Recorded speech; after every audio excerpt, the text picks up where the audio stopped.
All right, so I'm gonna show you some self-release of the diaphragm. A lot of times as we're working on the breath work, we can't get our diaphragm to take as deep or as full of a breath because of the restrictions in the diaphragm. So what we're gonna do is find the diaphragm first of all.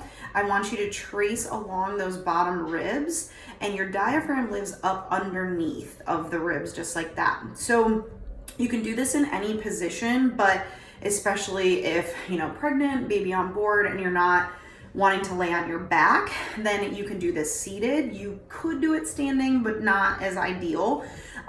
Laying on your back or seated is gonna be a little bit easier to get into that area. So as you start working on this, you're gonna just start feeling down the right side of the rib cage, and then we can go towards the center and then also down the left side. We wanna make sure to treat the entire area on the front of the diaphragm.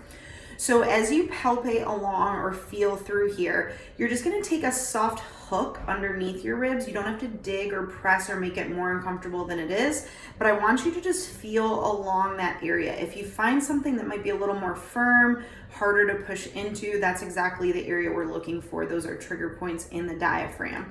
So I want you to gently scoop up, and as you inhale, you're gonna feel that diaphragm come down into the fingertips. Maybe a little bit more tension under the fingertips would be a good way to look at it. And then as you exhale, you should be able to come up just slightly with those fingers. And then I want you to just take your next 2 to 3 deep diaphragmatic 360-degree breaths with that intention of your fingertips being on that place.